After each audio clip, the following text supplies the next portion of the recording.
Stapakaya cha dharmasya sarvadharmaswarupine Stapakaya cha dharmasya sarvadharmaswarupine Avatara Varishtaya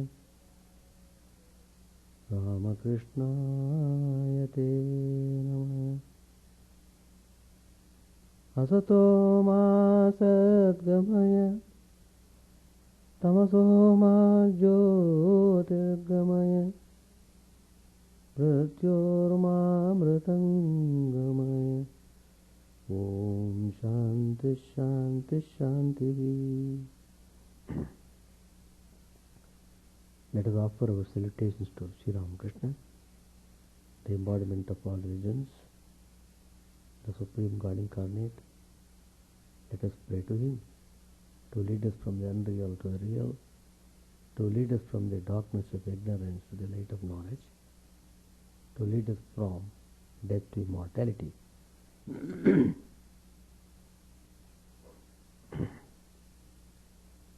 We have been reading and studying Gospel of Sri Ramakrishna. Sri Ramakrishna has given many instructions for those who want to live the life of spirituality. Today I am speaking on the topic practical hints on spirituality. Sri Ramakrishna always emphasizes that we should be really desiring spiritual life. What happens generally, people, they want to go in a worldly way, at the same time they want little bit of spirituality. But this tit-bit spirituality will not work, because the worldly pull is so aggressive. Simply you are swept away by the worldly samskaras.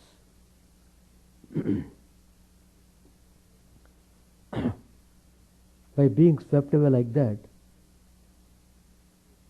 you are becoming more and more worldly. You are making the worldly samskaras more and more dominant, and they become very strong, and that paves the way for your future life. Whatever you have strongly thought of, desired, that will show up in your next life.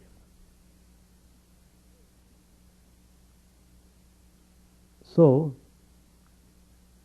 one has to be wise enough to not to be carried away by the glamorous, deceitful, worldly matters.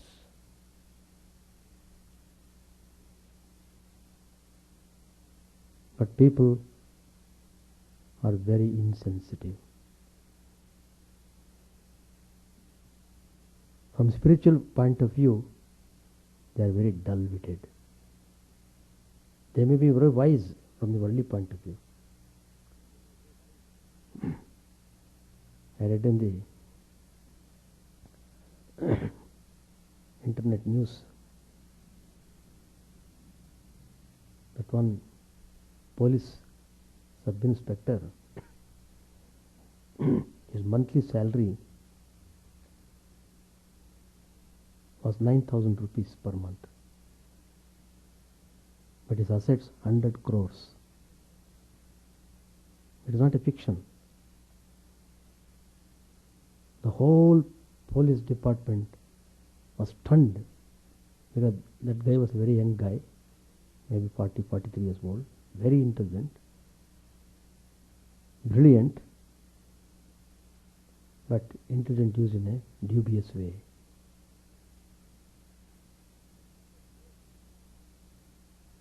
Even with 100 crores, he didn't realize that henceforward I won't be corrupt anymore. No.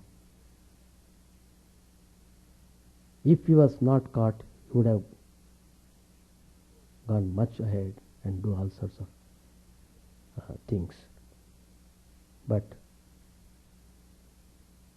someday or other, the thief will be caught. So, that's the way how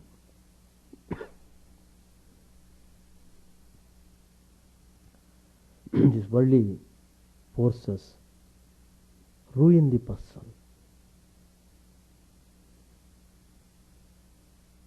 The body becomes degenerated, sense organs become degenerated, mind becomes degenerated, the whole system becomes degenerated.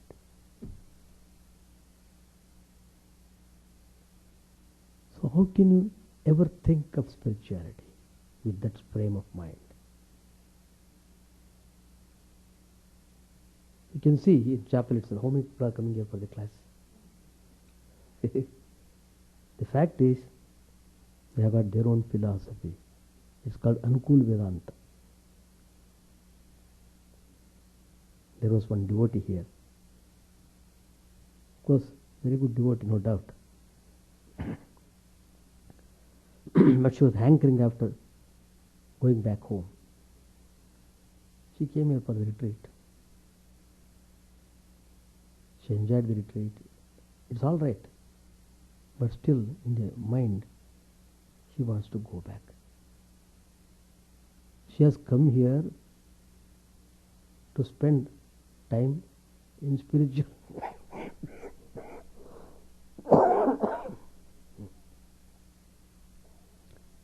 ways. But the mind was pulling her, not only pulling, pushing her out. Get out of this environment as quickly as possible. But she could not go. Then I asked, well, what's the matter? Why are you so much agitated? As if even people don't feel that much of hankering to realize God, but you are showing so much of hankering to go to your home. There is nobody actually. She is only alone. Big palace like home. Children are in California. Why should you have to go? Then she says, Swamiji, my children call me. They lost the father, that is her husband.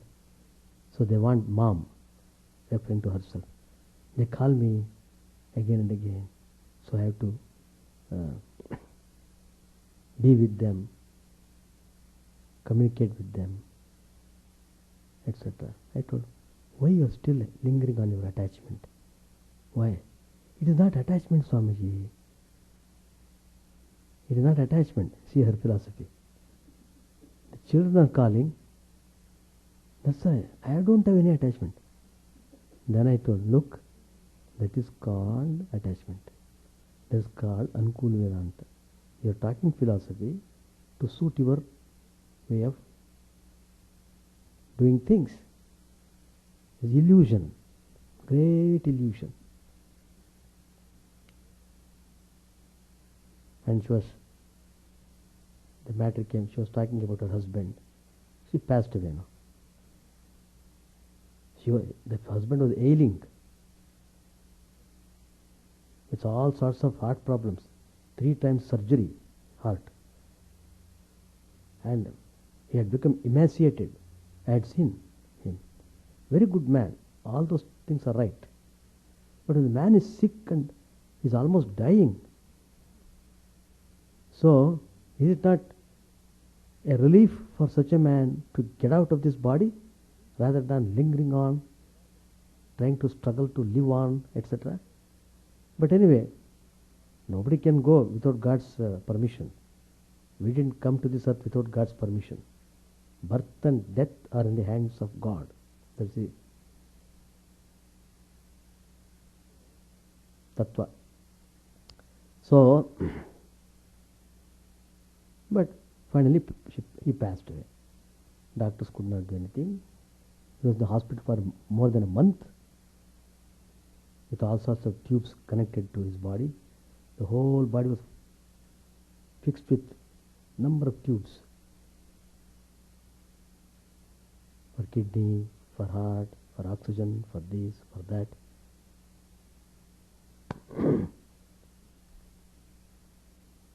Even to see it makes us terrible suffering. What kind of life? How people have to suffer. But then he passed away. She is crying. She called me from California. Oh, look, why are you crying?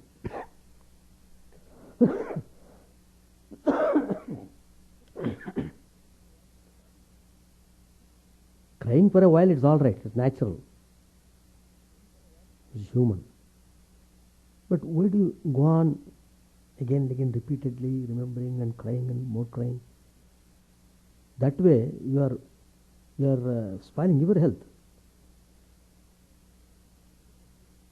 You won't become all right. All right, by crying, can you bring him back to life? No. Then why do you cry? What's the use of crying?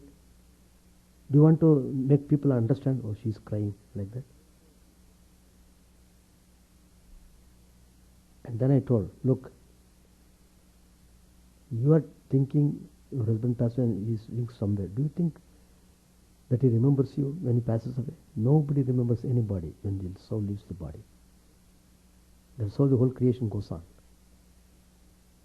Once the soul leaves the body, it doesn't know where he was previously. It doesn't know where he would go next. Yeah. You ask anybody, what was your previous life? Can anybody say? Even if they say, can you believe it? Only a person who has realized the truth, he can realize past, present, future. None else. And moreover, the same person takes birth again somewhere. You are still here, you are alive. He is already born somewhere. And he will marry again another girl. Do you think they will be always hankering after you?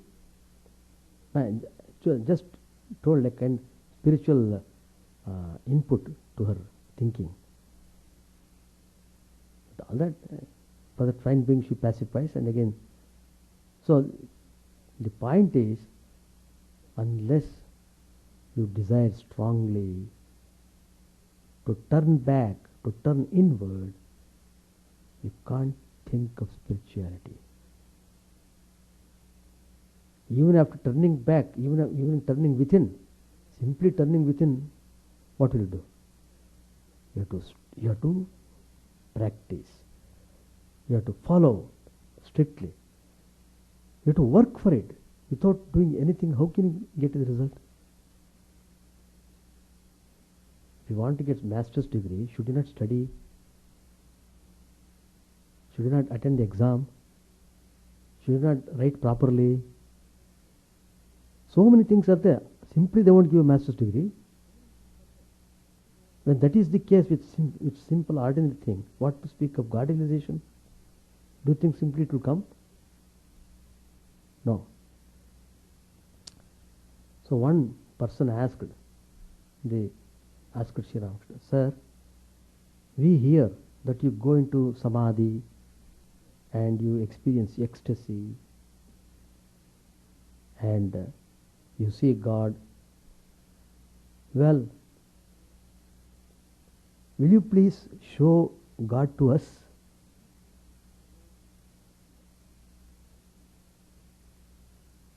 How nicely they put the question. Sri Ramakrishna answered very nicely. He said, look, seeing God, things like that Everything depends on God's will.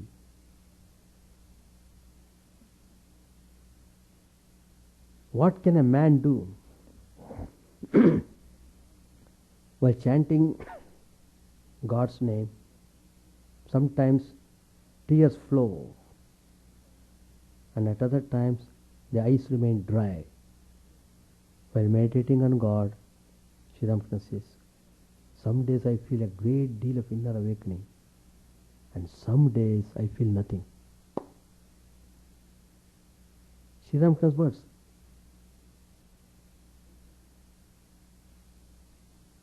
Then he says, one should work. Only then one can see God.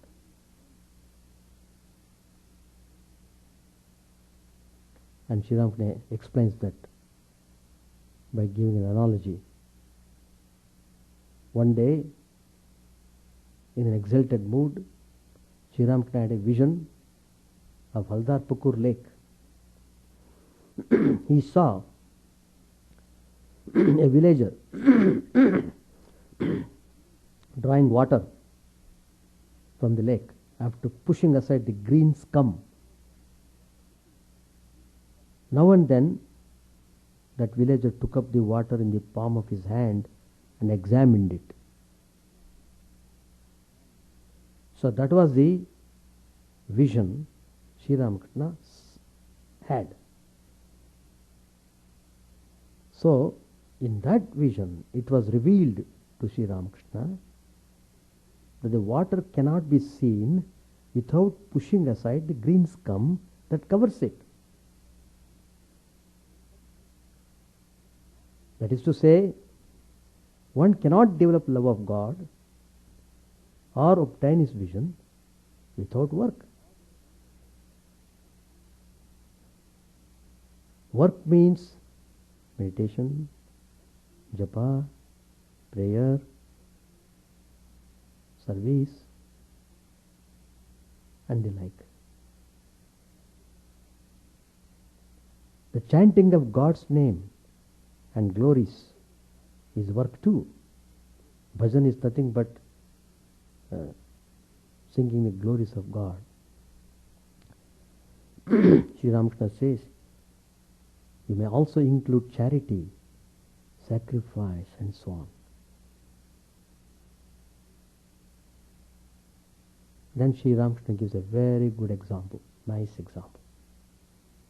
If you want butter, what you should do? You must procure the milk, and you must turn it to curd, yogurt. Then it must be left in a quiet place. When the milk becomes curd, you must work hard to churn it. In the olden days, that's what they used to do, yogurt. Churning for butter, for getting the butter. Churning. Only then can you get butter from the milk. Devotee said, that is true, sir. Work is certainly necessary. One must labor hard. Only then does one succeed. And then he said, there is so much to read. The scriptures are endless.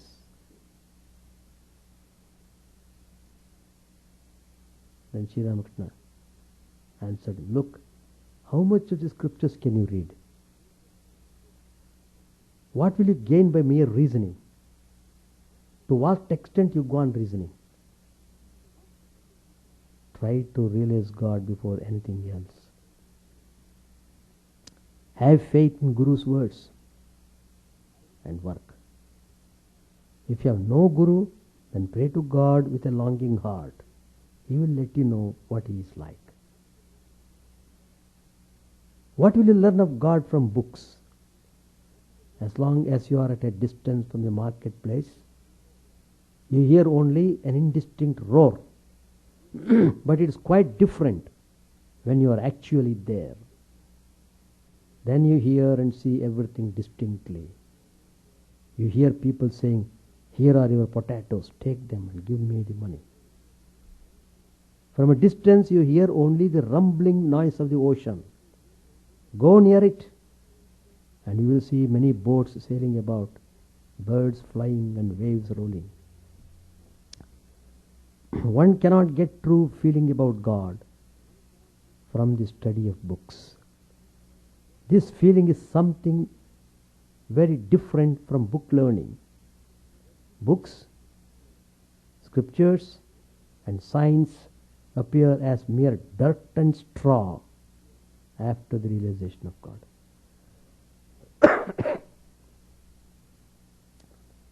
There is one Swami, he is an Radha. He used to do a lot of meditation,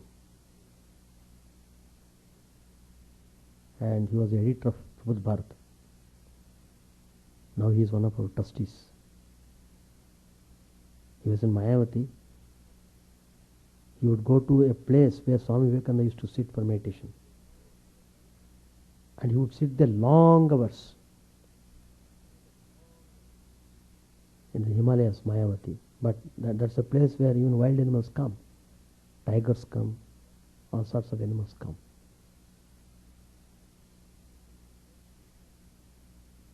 But he's so deeply interested in meditation, nothing matters. After reaching certain stage in meditation, then of course he came to Calcutta. Now he's in Lemont. He's Acharya now in our training center. He takes classes for the brahmacharis. What a fine life he is leading. He was offered to go to foreign. He said, Swamiji, I am prepared to spend the whole of my life in Lemont, even cleaning the toilets. I am happy. Give me any work you want. I don't want to go into any other place. Extremely humble, simple, highly qualified person. Lot of books he has read. And finally, you go and see there is no book in his room. Why? What is the use of these books? It does. It's all registered in the mind.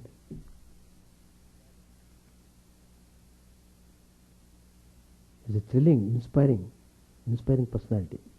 If you go to Lemont, you must see him. Anyway, the one thing needful is to be introduced to the master of the house. Why are you so anxious to know beforehand how many houses, gardens, how many government securities the master possesses, etc.? Why do you want to know all those things? The servants of the house would not allow you even to approach these, and they certainly would not tell you about their master's investments. So what you should do? Somehow or other, become acquainted with the master. Even if you have to jump over the fence or take a few pushes from the servants. Once you become acquainted with the master, he himself will tell you all about his houses and gardens and his government securities. And what is more, the servants and the doorkeeper will salute you when you are known to the master.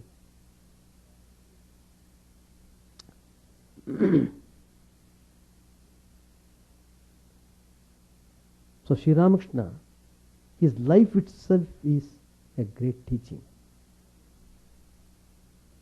Simply study his life, line by line. What he would do, his daily routine. Just see that.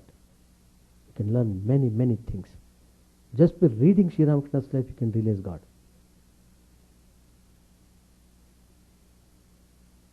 That is the power of incarnation. Whenever Swamiji Sri Ramakrishna would wake up, he would always pray, "Oh Ma, oh Mother." And he would always sing. One bhajan he would always sing.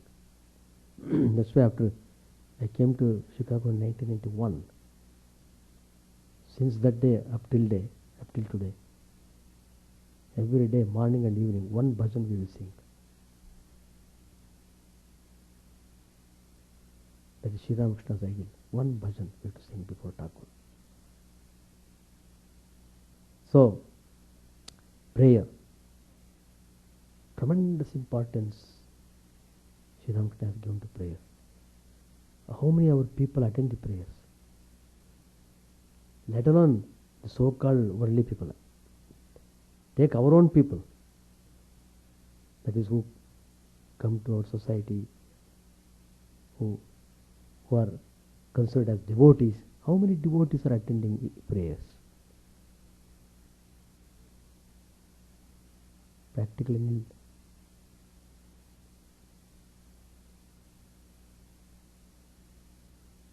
But Sri Ramakrishna says prayer is most important practice in spirituality. When the mind and speech unite in earnestly asking for a thing, that prayer is answered. Pray with a sincere and simple heart, and your prayers will be heard. Pray to Him any way you like. And Sri Ramakrishna says, He is always sure to hear you. Sri Ramakrishna's words in the Gospel. He is always sure to hear you. He can even hear the footfall of an ant. Small, tiny ant. Prayer is a process of thinking. A particular type of thinking in a prayer. There is someone who prays and an altar to which a person offers his or her prayer. There is also a mode of prayer involved which differs from person to person. A prayer can be said in simple words, or it can be an elaborate ritual, highly traditional and scripturally sanctioned. It can be purely oral or purely mental. We can pray to God mentally.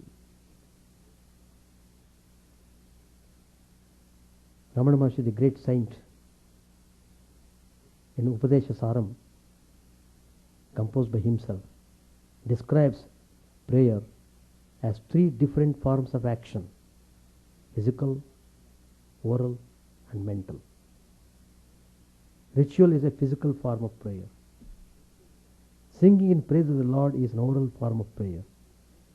Chanting a mantra silently is a mental form of prayer. That is, japa is actually a prayer. You are constantly remembering, uttering His name. Prayers always has a purpose, as does any action. You pray because you want something. Without an object of desire, there is no prayer. You may want something specific, or you may want mental clarity, antakarana shuddhi, or you may pray, let the Lord be pleased with my prayer, because you want to be in the Lord's good book. You want Him to glance at you now and then. He seems to look upon others all the time, but when it comes to you, something happens. He blinks or he closes his eyes altogether. 3 stages of prayer: verbal, mental, and merging with the Lord's will. In the first stage, a devotee sings the glory of God, chants His praise, and pours out his anguish in sweet, melodious hymns. The second stage develops when the mind becomes calm. The outgoing senses have been perfectly restrained by sustained practice, and when it cannot be easily affected by evil influences, the prayer then becomes mental. In the third stage, when the mind is fixed on the divine, it loses its outward attractions and becomes quite serene, devoid of desires and cravings. Then the prayer turns automatic, natural, and habitual. This is the highest stage. The devotee has only one experience, his oneness with God. The nature of fruits of prayer depends upon the inner feelings of the devotee, his temperament, faith, objectives, requirements, and his sincerity. Essentially, prayer should be selfless. It should indeed be turned towards a request to God to ensure the well-being of the entire humanity. for peace and one's own spiritual evolution. The Vedic prayer clearly states, lead us from the unreal to the real, from darkness to light, and from mortality to immortality. The effect of prayer is as real as the force of gravity, and its efficacy is ineffable, and its potency not comprehended. Faith in God is the first step towards enjoying God vision. It provides moral strength and is a gateway to the kingdom of God. There was a great saint, Namadev. As a boy, he took his father's place in offering worship, and he firmly believed that God will definitely partake the food placed before the idol, before the image of Lord Krishna. When the deity did not eat the offering, the boy began to weep, and the Lord yielded to boy's plea. Such is the power of prayer. In the Mahabharata, Bhishma says that even a bend of the head to the Lord is equal in merit to the performances of many horses, is equal in merit to the performances of many horse sacrifices, Ashwamedh Yaga. It would be a gross mistake to consider devotion with deep faith as a state of emotionalism. It is actually disciplining and training of the mind. A person who has reached the ultimate in bhakti will be fearless, free from desires and anger, and will be in possession of all virtues enumerated by the Lord himself in the Bhagavad Gita. So, Sri Ramakrishna has shown through his life how to pray, how to prepare the mind, how to sincerely hanker after seeing God, how to get rid of egoism, attachment, anger, jealousy, hatred, how to get rid of all the worldly negative forces constantly tormenting us. All of our sufferings are because of the worldly entanglements. To the extent you are free from the entanglements, to that extent you really enjoy peace inside. Anyway, unless you learn, you can't get anything. Unless you work, you won't get anything. So, don't have tidbits of spirituality.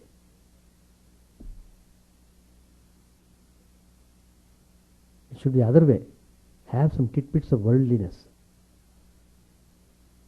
But your major portion of the mind should be towards God, towards spirituality. Life goes away. Dina jai, ayu jai, dekite hai. Oh, nice song on Holy Mother. Eyes goes. Everything goes. Time runs off like anything. So, most precious human life, you must use it in most precious way.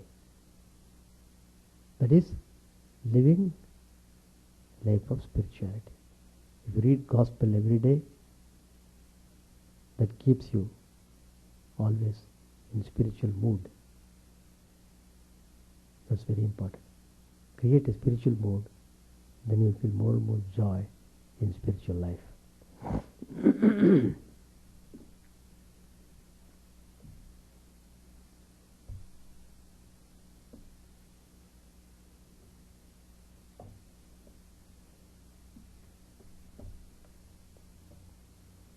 Page 840. Sri Ramakrishna was about to take his bath. A devotee was rubbing his body with oil on the veranda south of his room. M came there after finishing his bath in the Ganges and saluted the master.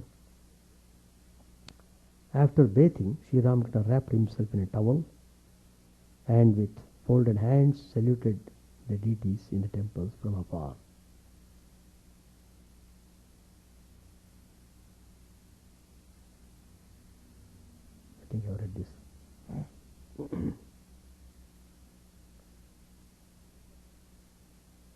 The younger Naren had a tumor on his forehead. Sri Ramakrishna was strolling in the Panchavati with the devotees. He said to the younger Naren, "Why don't you have your tumor operated on? It is not in the throat, but only on the forehead. That's a simple thing. People have their arthritis operated on." The Punjabi sadhu was going along the footpath in the garden. The master said, "I don't attract him. He has the attitude of a jnani. I find him to be dry as wood."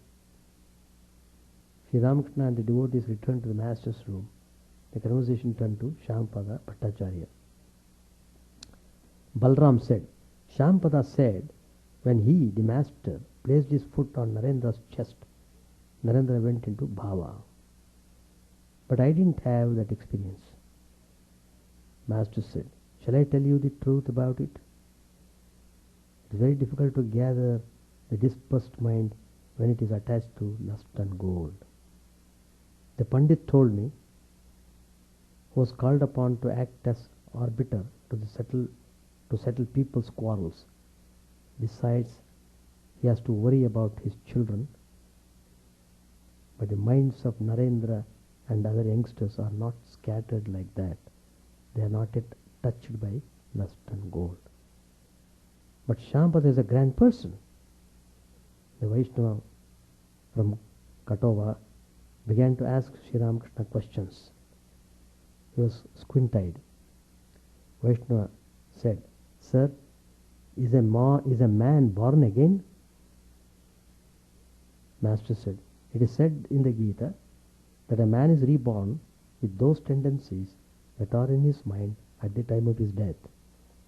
King Bharat thought of his deer at the time of death, and he was reborn as a deer." Vaishnava, "I could believe in rebirth only if an eyewitness told me about it." Master said, "I don't know about that. I cannot cure my own illness, and you ask me to tell you what happens after death." What you are talking about only shows your petty mind. Try to cultivate love of God. You are born as a human being only to attain divine love. You have come to the orchard to eat mangoes. What need is there of knowing how many thousands of branches and millions of leaves there are in the orchard? To bother about what happens after death? How silly. Girish Ghosh arrived in a carriage with one or two friends. He was drunk. He was weeping as he entered the room. He wept as he placed his head on Sri Ramakrishna's feet. Sri Ramakrishna affectionately patted him on the back. He said to a devotee, "Prepare a smoke for him." Girish raised his head and said with folded hands, "You alone are the perfect Brahman. If that is not so, then everything is false. It is such a pity that I could not be of any service to you." He uttered these words with a tenderness that made several devotees weep. Girish continued, "O Lord, please grant me the boon that I may serve you for a year. Who cares for salvation? One finds it everywhere. I spit on it. Please tell me that you will accept my service for 1 year. Just stop here.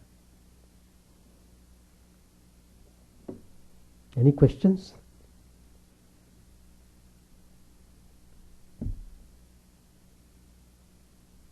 Five people, 5 questions. No questions, no answers.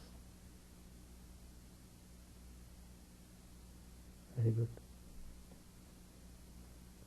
Chant the name of the Lord, and His glory unceasingly, that the mirror of the heart may be wiped clean and quench that mighty forest fire, worldly lust raging furiously within. Old name streamed down in moonlight on the lotus heart, opening its cup to knowledge of thyself. O self, drowned deep in the waves of his bliss, tasting his nectar at every step, bathing in his name that bought for very souls. Various are thy names, O Lord. In each and every name thy power resides. No times are set, no rites are needful for chanting of thy name.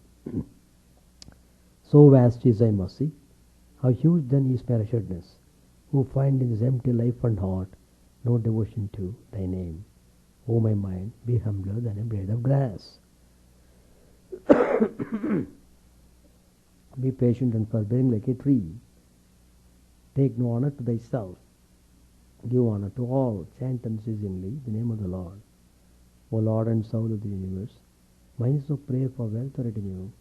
The playthings of lust or the toys of fame. As many times as I may be reborn, grant me, O Lord, a steadfast love for thee. A drowning man in this world's fearful ocean is thy servant, O sweet one. In thy mercy consider him as dust beneath thy feet. How I long for the day when an instant separation from thee, O Lord, will be as 1,000 years, and my heart burns with its desire, and the world without thee is a heartless void. Prostrate at thy feet let me be, in unwavering devotion, neither imploring the embrace of thine arms, nor bewailing the withdrawal of thy presence, though it tears my soul asunder. O thou who stillest the hearts of thy devotees, do with me what thou wilt. For thou art my heart's beloved, thou and thou alone. O Lord, lead us from the unreal to the real. Lead us from darkness to light, and lead us from death to immortality. May all be free from dangers. May all realize what is good. May all be actuated by noble thoughts. May all rejoice everywhere. May all be happy. May all be free from disease. May all realize what is good. May none be subject to misery. May the wicked become virtuous. May the virtuous attain tranquility. May the tranquil be free from bonds. May the freed make others free. May good betide all people. May the sovereign righteously rule the earth. May all beings ever attain what is good. May the worlds be prosperous and happy. May the clouds pour rain in time. May the earth be blessed with crops. May all countries be freed from calamity. May holy men live without fear. May the Lord the destroyer of sins, the presiding deity of all sacred works, be satisfied. For he being pleased, the whole universe becomes pleased. He being satisfied, the whole universe feels satisfied.